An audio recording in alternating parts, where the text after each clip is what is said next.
what happens. So, of course, climate change is a different level of an issue.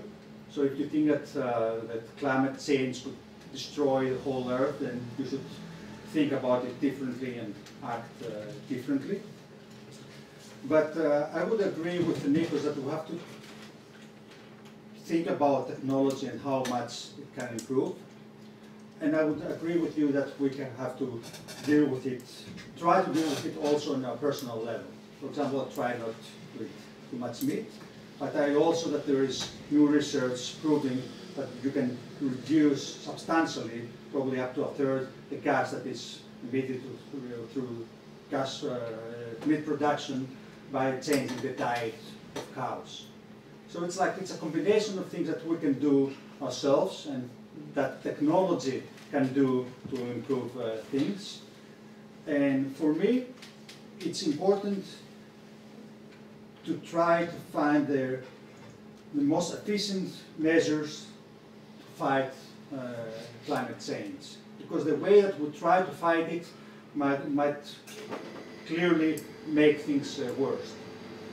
And I will end up saying that even if I try to improve small things personally, I keep on flying a lot, and I realize that just by flying, I produce much more gas than I would do otherwise. So it's, even if you tell people not to fly a lot, not to buy too many t-shirts, if they think that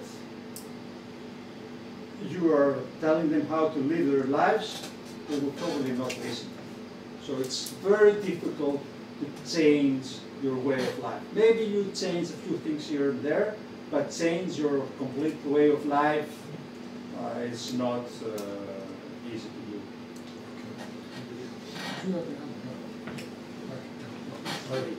Maria, I like how you mentioned the combination of solutions, because it's an issue that comes from so many different corners. We cannot sit here and try to find the one way to solve this whole thing. It's a combination of me as an individual doing as much as I can, and the companies doing as much as they can, and the government doing as much as they can, and in general implementing as much technology, new technology, green technology as possible. I think what might not be clear is in the part of consuming is that we don't say stop consuming. We say limit how much you consume, or change the way you consume, in order for us to slow down a bit so that technology can be implemented. Because I don't think it's a problem of coming up with new technologies. I think the technology is already there. Of course it can be better, but that takes time, right? So we need to implement the technology we have already and then start coming up with new technology. We're not implementing it. So that's where governments come in, and that's where me as an individual, or you as an individual, or any individual cannot do anything at all. And except of trying to pressure the government. So we have to work on a lot of different levels at the same time, and it's really difficult, but that's what we have to do. And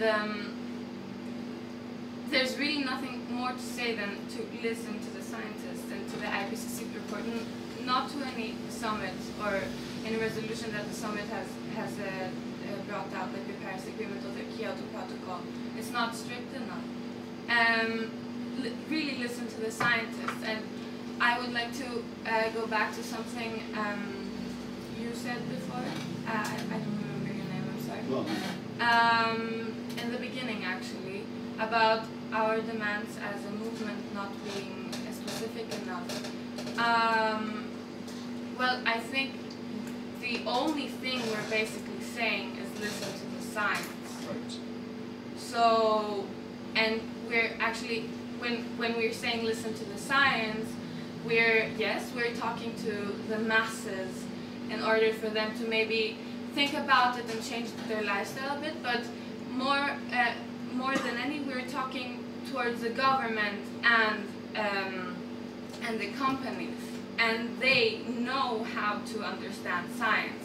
The thing is, if they're neglecting it, and right now they kind of are. So we don't need to clarify what the IPCC report says. We just need to pressure people to implement it. Can I ask you one question, just on the government, as you mentioned? Yeah. Do you see, in terms of the government, is there an issue at all with liberty in terms of the government saying people must do various things? And is there a conflict there between that and maybe what people might want to do or whatever? How do you resolve that? Is there a danger if it's the government telling you, what's the balance? Greece or in anywhere, the world? say in the Western world. Okay, so I think in Europe in Europe there's more trust towards the government than in other countries. I think in the middle of Europe there's even more trust towards the government than in Greece, for example. I think the government is there to help people, to help society develop towards a better society. So what do governments do? They restrict in form of law, and they try to implement these restrictions in form of police, so or taxes or whatever. So yes, I think that if the society is not ready to accept these changes, then there will be a major neglection from the society. And on the other hand, again, if the society is really, really ready, but the government doesn't do anything, again, there's nothing going to happen. So that's why I'm saying it's a combination of solutions, and we have to do it at the same time, all the solutions at the same time. And it's a lot of people that have to be working, but here's where overpopulation might be really good. So we need to balance out things, and that's why, okay, now I can speak again for the movement. We pressure politics, but we also try to inform people. Well, some very interesting points. I think this is really becoming a fascinating discussion. On longevity, I think that's a beautiful notion, isn't it? Who would like to live longer, if possible, forever? But the thing is that, you know, when you look at Africa, which is the fastest growing continent population-wise, its population will move from 1.2 billion as we speak to more than 2 billion by the middle of the century. I mean, it will double just like that. And Asia is growing as well, Latin America is growing as well. We're not talking about longevity, we're talking about having too many babies, whatever the reasons may be. But that's the issue, having too many new babies, not longevity. No, worldwide it is longevity. No, Meaning the population will continue to rise to the end of the century, true, it's going and up. then it will level off. Right, but the real problem, if you look at the positive side of things, is having too many new people. It's only a problem if you think that having fewer Europeans and more Africans and Asians is a problem. No, that's what I... And if you think that's that, what I'm saying. I'm looking at this chain, you see, this really relentless chain which correlates population to demand for food, energy and water. That's what I'm talking about, regardless of whether they're Europeans, Africans or Latin Americans. I'm talking about the number of people and the demand it generates. That's all I'm talking about. We're just too many people on this poor planet. That's what I'm saying. Now, if you look at Iraq, I remember being in Iraq for a while back in 2014, and I was shocked when I looked at the median age of their population. It was 2.7 back then. 5 years later, it's even low. It's 2.2. It's shocking. We're talking about a terribly young population which has no prospects at all. I mean, the Syrian war and the trouble in Iraq is actually a function, among other things, of having all those young people who just don't know what they're going to do in their lives. I mean, they have no job prospects. Some of them are actually have no education at all. And by the way, this is also a pool of fighters for ISIS. All right, because these young people are actually desperate. And it's very difficult, you know, I'm not talking about conflict, Syria and Iraq and all that, but it's very difficult to extricate climate change and talk about it and deal exclusively with it. As I told you previously, we're talking about the set of intertwined issues. And it's a very complex web of issues. It's difficult, you know, to say, all right, let's deal with climate change now, then let's deal with conflicts or water shortage next. These are all parts of a large, you know, set of issues. Let me go back to the FFF representatives, the ladies. I'm not entirely convinced that this campaign run by Greta Thunberg, you know, sailing to America in order to reduce the footprint, the carbon footprint of aviation. If you look at the figures, and you know, sometimes figures tell you a lot, which is why I'm not convinced by this fuzzy, you know, slogan, listen to the scientists. Yeah, but which scientists are we talking about? Which science are we talking about? Sure, I'm a reader of IPCC reports, by the way, and I wish more people actually read those reports. Let me open the bracket here. It's absolutely frustrating that a lot of people have a view on Greta, whether they like her or not. But very few people have actually read the IPCC reports. This is absolutely frustrating, if not criminal. If you want to have a view on what Greta is doing, and Greta and all those Gretas and all those campaigners, I mean, do spend some extra time to read the reports we're talking about.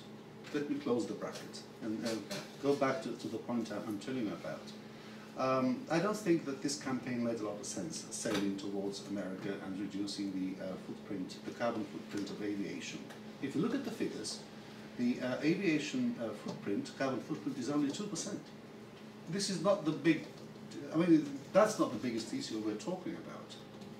The biggest polluters are industry, well, traffic, of course, transport, but car transport, you know, not aviation, and not even ships. I mean, one will have to prioritize issues and deal with them, you know, in a logical sequence. Aviation was a bad target, which is why, you know, it drew a lot of ironic comments, this campaign run by Greta. A very interesting point about Beijing. It is true Beijing has become cleaner. I mean, 3 years ago it was awful. This year it's much better. You can breathe without a mask. I was there 4 or 5 months ago again. But the thing is that they pushed out of Beijing all of the big industries, about some 200 kilometers away from Beijing. So Beijing air seems to be cleaner, but the overall carbon footprint of China is still the same, if not getting worse. Yeah, I was not talking about the carbon footprint, I was talking about air pollution, which is, even like on a country level, it's improving slightly. Not really. Again, if you look at statistics, there's all sorts of statistics, but not least because of the trade war, which is you know, making things difficult for the Chinese. They're sliding back on a lot of their environmental targets. It's true they've been doing their best, you know, to improve their environment, but if you look at the figures coming from the third quarter of 2019, it's actually getting worse. Okay. I'll stop here. Stop. Okay, so I'm going to find out if there's any last points or questions, and then as we go through and give people a summary in the same order in which they spoke. That's okay. Yes. I would like to comment on what Maria said, because she said what we ask from the governments is somehow taxation, but it's not only about the taxation, it's about what's done with the money, and there are a couple of things that I personally think are is important that the money is used for, like invest in companies that have a focus on being environmentally friendly, that project it. On companies that try to achieve a Green New Deal, transforming coal plants into solar energy, and having this transformation, and the job of a government to ensure that justice is being served for all people, to ensure that no jobs are being lost during this process of becoming an eco-friendly country. Also, the money that is taken out of the tax shouldn't be a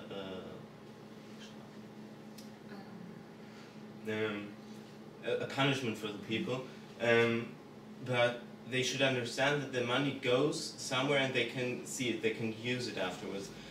If you invested in infrastructure, essentially by taxing people on diesel and fuel for their cars, people drive less because it's more expensive, but through the money the government gets, an infrastructure for the people can be put in place, so you give them an alternative. It's not about restricting people's everyday lives. That's why I also don't agree with lying down on the street to restrict people from going to work. It's wrong. People have to go to work and people need a way to go to work. You can't take away their car. So you have to have something in place when asking people to not drive anymore. You have to have a bus in place so they can use it. And I think if money is being used for that, we are a good step forward in the entire discussion. Okay, thank you. Can I say something? Yeah, so you come back, your final remarks, all right? That's my final remark. Yeah, It's very short. I'm actually very encouraged by this discussion, and particularly by the young participants in it. I'm very encouraged by the fact that you've got a view. We don't have to agree on everything, but you do have a view, and I think that this is your future we're talking about. Okay. Eleni, a couple of minutes. I want to come back to some things we said. Just because I am in this movement, and I know it's sometimes more radical, and even I don't agree with everything Greta does. Although she's very put into the front, she should not be idolized. She should not stand as a symbol for the millions of people who go on the streets and fight for their future, not for Greta's future. What I want to say is that I think we should educate people in a way that they believe, that they think that they have to live in a way that aligns with their values. So either it's I want to buy only second-hand things because I'm ecological, or either it's I stand up for refugees because I know that they're going through something difficult, so I want to help them. I think everyone should align with their values, and of course there's not one topic, especially when we talk about tragedies that concern human beings like wars. You cannot say it's only about the climate. It's also about about these people, but we also should see the relationship between such topics. And actually, I think that the capacity of the mind of the human being also can tackle two issues on the same time. I don't think we have to restrict ourselves to one.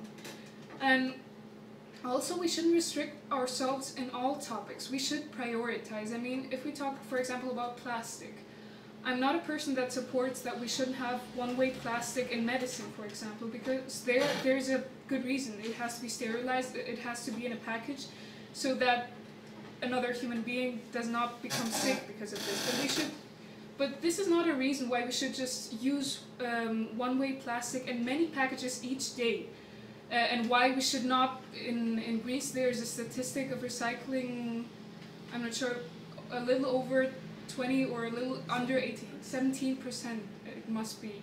But it surely isn't enough. And the one thing just doesn't justify the other. So I guess my conclusion is that we should prioritize, and also to come back to the original question of the debate, whether kids should have more legal and political rights before they turn 18, that is exactly a reason why they should, because either we're facing an economic crisis, or we're facing a refugee crisis, or we're facing an environmental crisis. All these are things where we can't wait some years.